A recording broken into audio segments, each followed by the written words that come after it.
And good morning. It's your friendly neighborhood Tironan. The time of this recording is a lovely winter afternoon in Dallas, Texas, DFW area. Um, and I thought we'd catch up with an old friend of ours, the I-250. And the reason for the upgrade, or the video, is because of the upgrades. I've got this almost done. We have another 23,000 points to get for the final upgrade.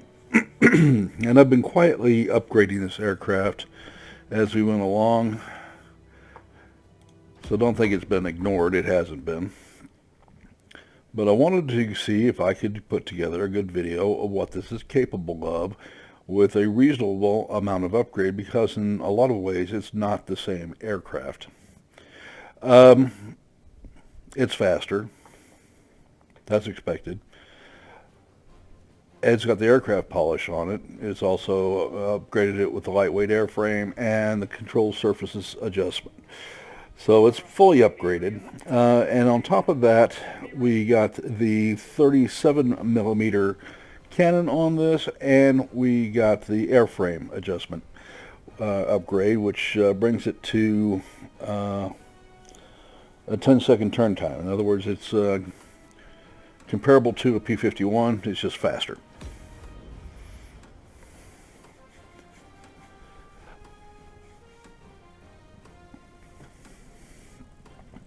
It's an interesting aircraft because it uses that motor-driven thrust reactor type of jet.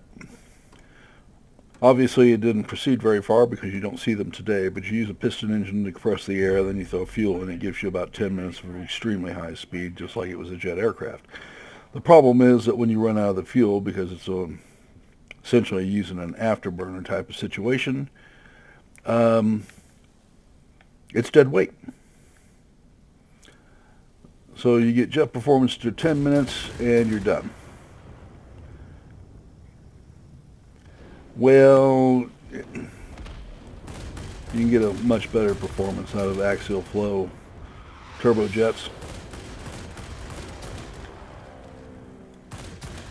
And the Soviets knew that. They had acquired jet engines as war prizes from Germany. And they took it from there. They just saw the potential as far greater with the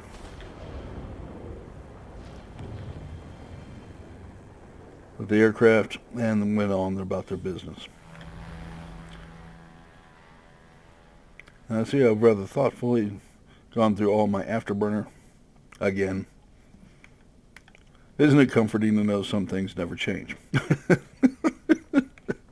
Okay, so enough of my failings. And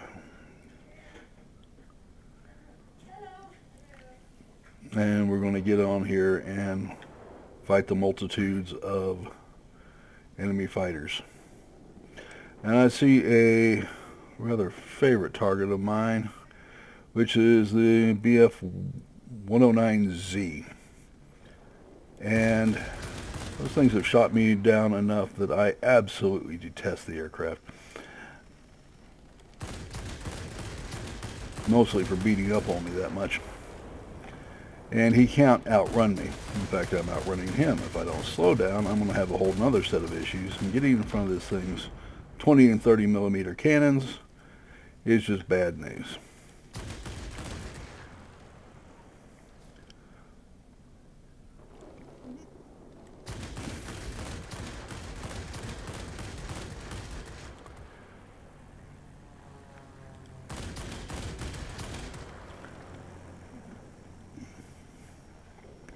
Use a little bit of boost here, come around. And because of my atrocious shooting, you may not notice that the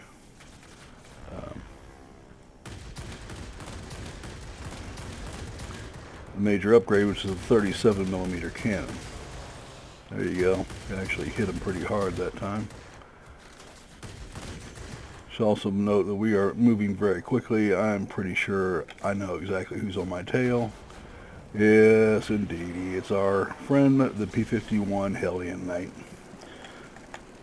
Okay, so I guess he wanted to show me who the boss was. I guess I get it. I did go after him for a while.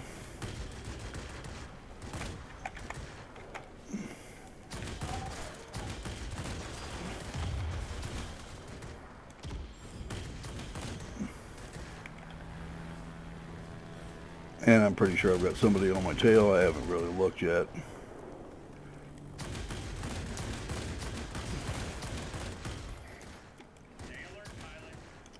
Your pilot's injured. It's hard to... There you go. All right.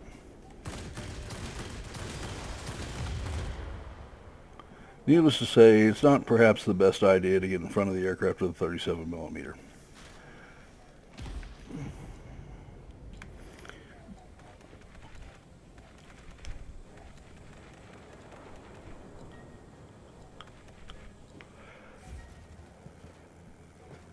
Oh, woe is me. What are we going to do now? Okay, so let's go find the nearest aircraft and go shoot it down. That'll make me feel a whole lot better about dying.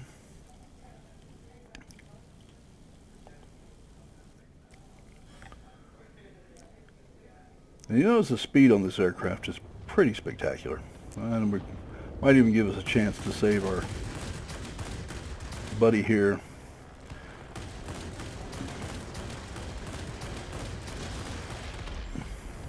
From annihilation. And I think we did. Now the aircraft in our sights is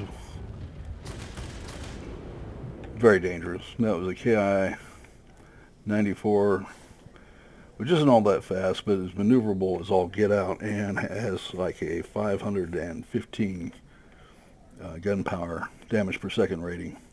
In other words, just not the kind of friendly aircraft you want to get into a turn and burn contest. So if you do have to get into make your pass and move smartly out, 30 millimeters have a range of about 2,000 yards, which tells you where you need to not be. Make your pass, time it so he has to deal with it, and take it from there. Okay. Looks like a P-38 of some sort. Now, any of you that have dealt with the 37 millimeter know that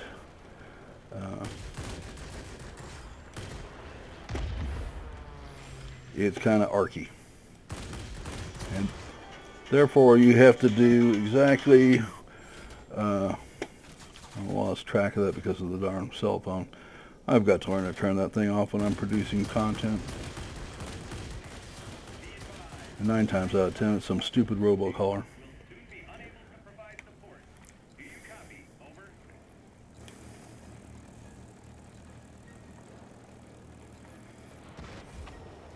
We got to do what we got to do. All right.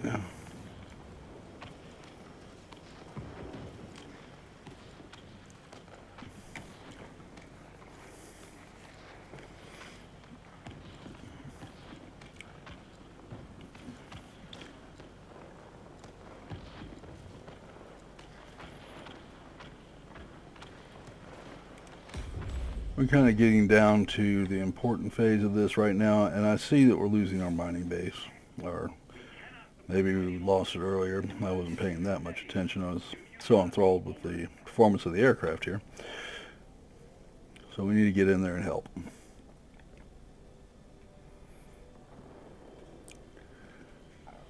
F7F.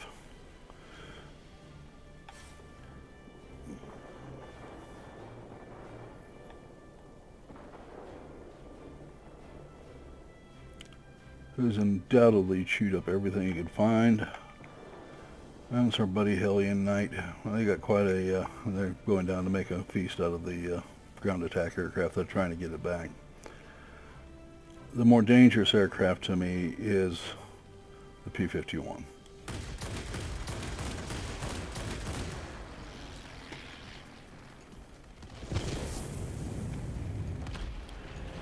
I'd like to kiss the ground there. It is not recommended, by the way. The F-7F has 450s and 420s. It's the aircraft you absolutely do not want to get in front of.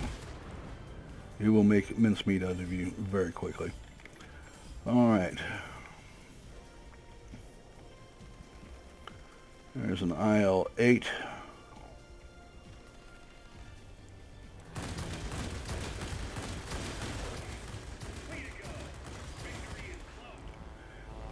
And that's probably the best demonstration of firepower I can give, provided you figure out the arc of the cannon. This thing is a terror. Now, mind you, this is all the Tier 2 upgrades on this aircraft, and that's why you're getting the performance out of it. Okay. The next one is the engine upgrade, which is, like everything else on the aircraft, pretty expensive. Nothing compared to upgrading an IL-20, by the way, which is, I can bemoan until I'm sick in the face. Alright, there you go.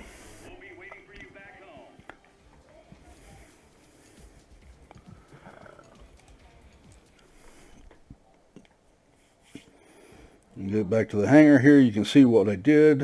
Agree, disagree, tell me to go take a long walk off a short pier or whatever you want to do here, but this is what we got. Alright, so we destroyed 8 aircraft, assisted with 2. We helped capture a sector. I did 35, 54. Here's a summary screen.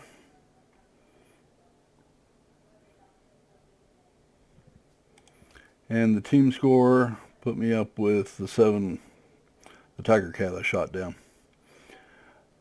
Alright.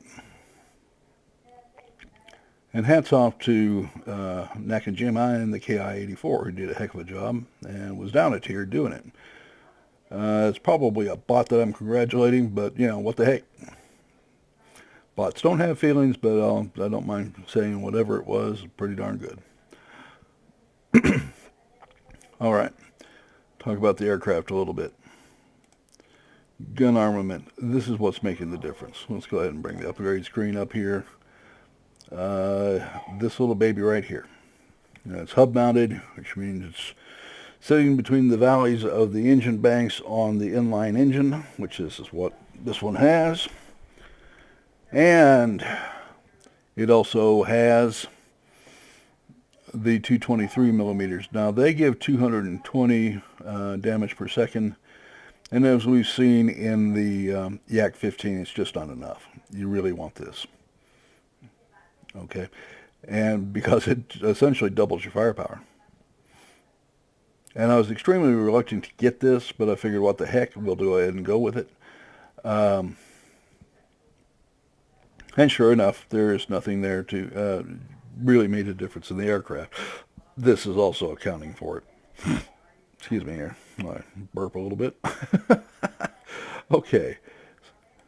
Not something I really like doing in front of my customers, but sometimes my digestive system gets the better of me. Alright, your optimum altitude on this is 7218. Okay. Top speed is 497 miles an hour. I've done the math. It's actually coming in at 525, and it's awfully important because there's a lot of jets that I've shot down today while I got this thing up to where it needed to be, and I've been playing it again and again and again. And finally got fed up and got some extra experience that I'd earned and cashed in a little gold to do it so I could bring this video to you. The last, what this does for you, it gives you the 10-second turn time. You match that up with the lightweight airframe, which is 3%, all axis. This gives you 3% on the horizontal axis. And you notice that little bar here, when we bring it up, that gives you another 2%. So that's 5% in all axes with the deal here. So that gives you 3%, you get your 2%, and you get your 3% in this in the horizontal turn, which adds up, right? You're talking 8%. In the vertical, you're going to come up a little bit shyer because this doesn't help you, but here you're looking at another 2%. And that presents a bit of a quandary, doesn't it? Okay, so there's a couple of ways you can go, but this one seems, if you're going to consistently use that on an aircraft and you're going to keep it a long time, this might be one of the things you'll look at, because what it does is give you an additional 40%, which is changes that 3% to 4.2. I've done the math. Conversely, you can go with Marksman 2, and you get both a dispersion reduction. Now, there's going to be some dispersion of shells. If you ever fired a general purpose machine gun, most people in the military have at least seen them fired, and if you actually get to fire them, you'll notice that even on something like the venerable M2 Browning heavy machine gun, that the bullets will disperse a little bit as they go out. And they're designed to in that particular case. On aircraft guns, perhaps not so much, but you still got, that's a marriage between the gun and the ammunition. And in the case of the Browning M2, it's actually meant to disperse a little bit because you're using it like a long-range shotgun. You thump, thump, thump, thump, thump, thump, thump, send out your... They don't typically run all that fast in ground applications, faster in aircraft applications. It gives you this pattern. Okay. With both ground and aircraft, it gives you a little bit better. Well, I'm betting you can find the same thing in 20 and 37 millimeter and so forth and so on. They design it within so many minutes of arc, which means the further you get out, the more you will wander away from the true point of aim. That's why when you look at sniper ammunition and sniper rifles, they try to get as close to 1 minute per minute of arc as they can get. And this actually reduces that by 5% dispersion and increases your accuracy by 10%. And that actually adds up with the 5% dispersion increase here. So it ends up with having 10 and 10, and that can be significant. So you got a bit of a conundrum. I know. You can want both. Another way you could go is the Raptor Strike. You're going to be a high-altitude aircraft. You're going to find yourself diving. If you do, it's 3 skill points. It makes it kind of expensive, but you get a 50% upgrade to attacking when you're at least at a 45 degree and you're at maximum speed, which in this aircraft doesn't take very long. If not, hit your boost, assuming you didn't use it all up. All right, so there's some things to look at. This is, as far as I'm concerned, the correct upgrades for this aircraft.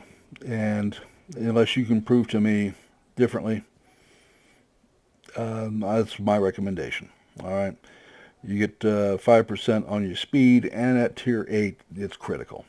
All right, you've got jets, and you're going to see a lot of them, and you're going to see the occasional Tier 9 jets, and I've been shooting them down with this aircraft. Surprise, surprise. I even took out a 262, and he was rather surprised and rather angry, and I got some hot comments from him, but, you know, I just leave it at that.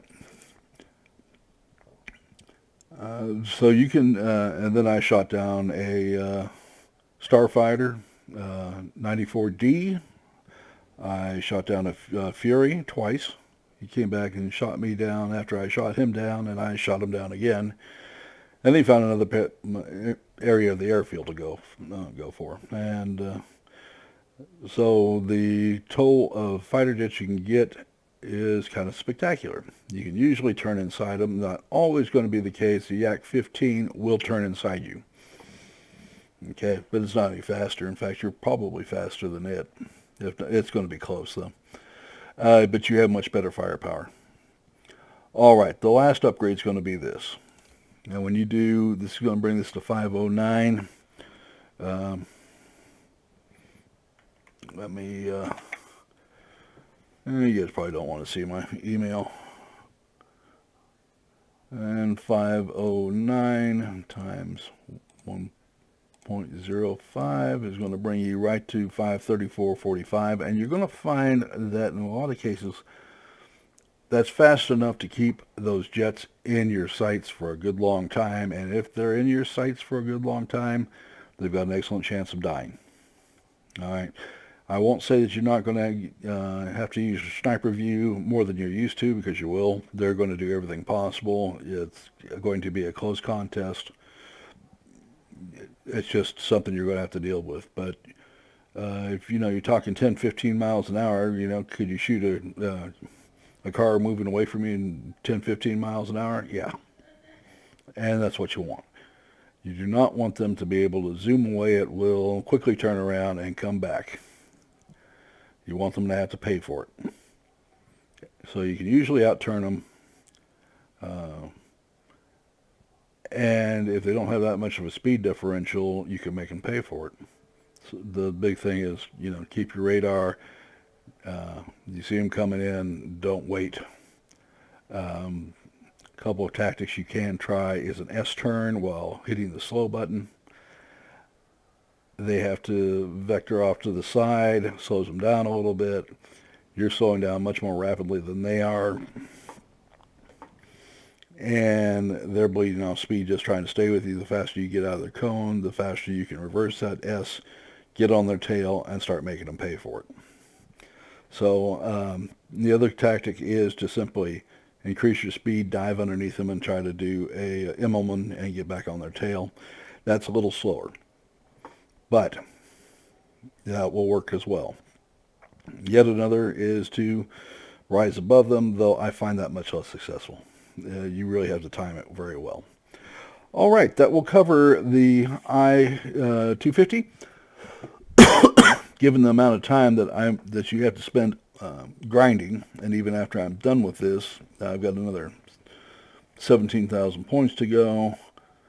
I then have to grind for 168,000 points of experience. So you can imagine how long that's going to take. And that's true everywhere that you begin to level up from 8 to 9, which I'm in the process of doing. And I've got some laggards, 6 and 7s I'm bringing up as well. So you're going to see the aircraft a little more than you like, I'm afraid, but there's just no help for it. All right, this is your friendly neighborhood Tironan, and listen, I want you to like the video and to subscribe, if you would. I consider it a huge favor, and we'll see you tomorrow. Y'all have a great day. Bye-bye.